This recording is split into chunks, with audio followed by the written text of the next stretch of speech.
Hey,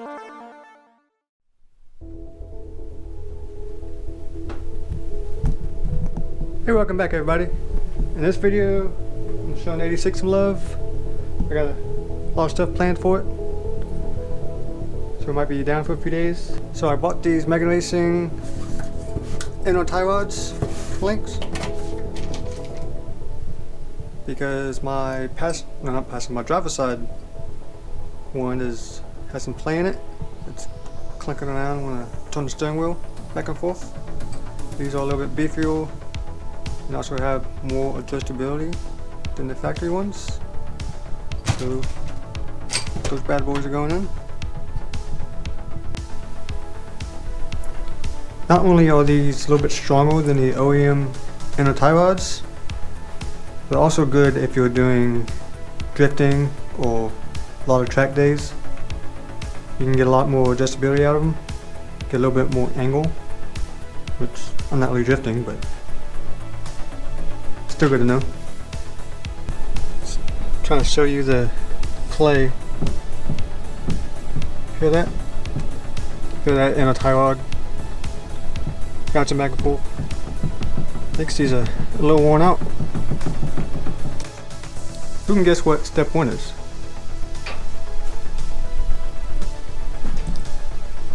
Let's jack her up, put it on jack stands, take the wheels off. Go.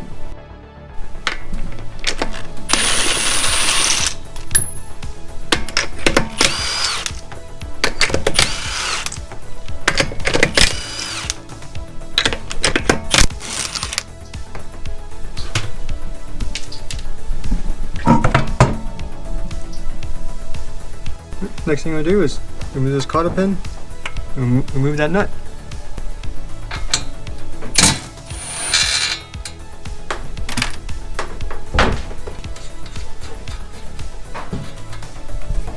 I took the nut off and I flipped it upside down because now next I'm going to beat it with a hammer, try to knock this down. Hopefully it works.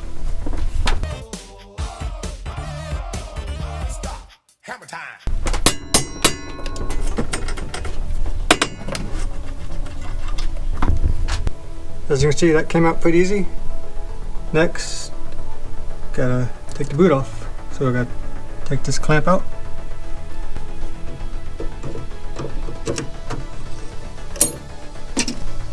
Next, we gotta do the inner clamp, which is way down the middle. But unfortunately, I believe we gotta take this skid plate off so we can get to them on both sides. Fun.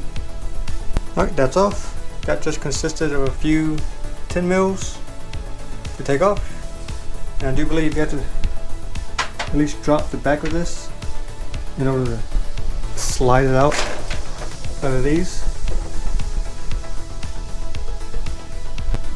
Alright, paneling's off. This is the clamp I'm trying to get to. This thing right here. Pretty much just have to pry it off. It is not reusable, which is something I'm going to have to do. Let's go buy another one of these. Alright, I got the boot disconnected. I got it pulled back to where you can see this little jam nut on the inner tie rod where it screws into the steering rack. Now you can go to AutoZone, Vance, O'Reilly's and rent a tool for this nut because it's pretty big size. But before I do that, I'm gonna try and use a close fit. See if this bad boy works.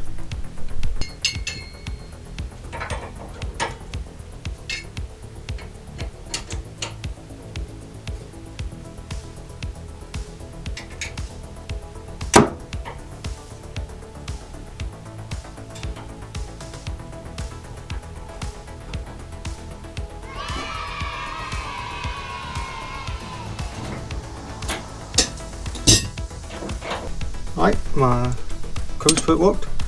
Once you broken loose, you can just twist the whole assembly until it comes out.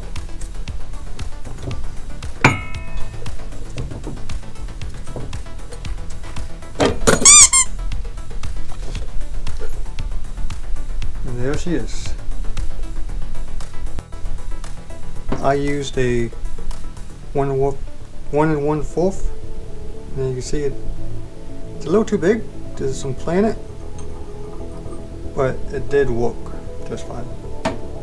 So it's slightly smaller than that, but that one will work. Right, now that you got your tie rod assembly out, I recommend taking like a paint marker or Sharpie or something that's going to stay and mark it so you know where it was, or you can break it loose and count threads. Here's another way you can do it. I got a piece of wood, or you can use a piece of cardboard or anything you can pretty much mark on. I have it level with the back of the wood, and I marked the head of it so I know where the new one goes. Now to remove these, that is a 19 mil or 3/4. You need 2 of them, one for the nut and one to hold it on the tie rod itself to break it loose. Honestly, this would have been easier on the car, so to broke it loose before I brought it out, but you can still do it. Now that the old busted is off, now I get the shiny new nice looking one. Next you want to take your old boot, put it on the new link, throw your clamp on. You don't have to clamp it yet, just make sure it's on there behind the nut, and throw your nut on. Now you can screw this bad boy on there. I screwed my outer tie rod on.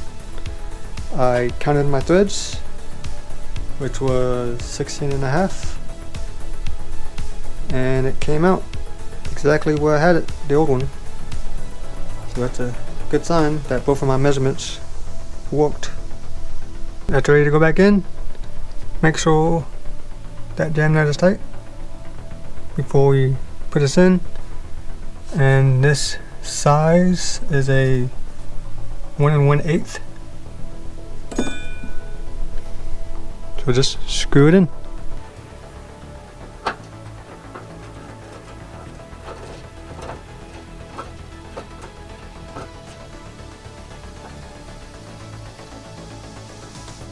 Once you screw this in, it makes it a lot easier if you turn the steering wheel. If you want to turn the steering wheel, if you're working on the driver's side, turn the steering wheel all the way to the right. That way it pushes this out. That way you can get a 1 1/8 wrench on the tie rod, and you can tighten it from here without crawling underneath the car.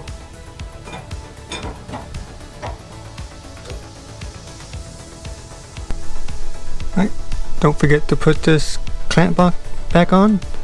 Also to put a zip tie on the back side of the boot. And you are going to have to take this back loose to pivot it in the right direction. Alright, next thing you want to do is hook your tie rod in to your spindle. Put your nut on all good and tight, and add your cotter pin. And she is done. Okay, the cars have been back together for a little while now, and drives great, no issues. So if you plan on doing your tie rods or inner tie rods, I hope this helps, or helps you make a decision.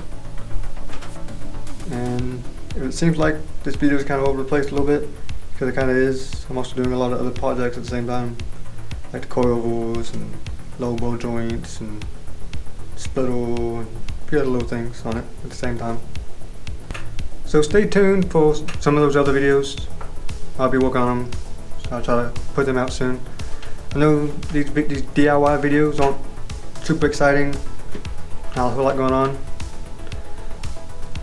but I'm trying to make them educational, so hopefully they help one of you guys out who don't work on the cars a lot, or not sure what to do, or just have questions. So if it helps somebody out, it was worth it. So stay tuned for more DIY videos. Plus I do plan on doing some fun stuff, so stay tuned for that as well. Probably However you come out while doing anything.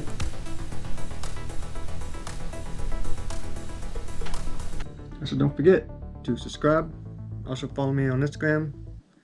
And check out one of my other videos. Maybe this one. Or that one. Thanks for watching. Peace.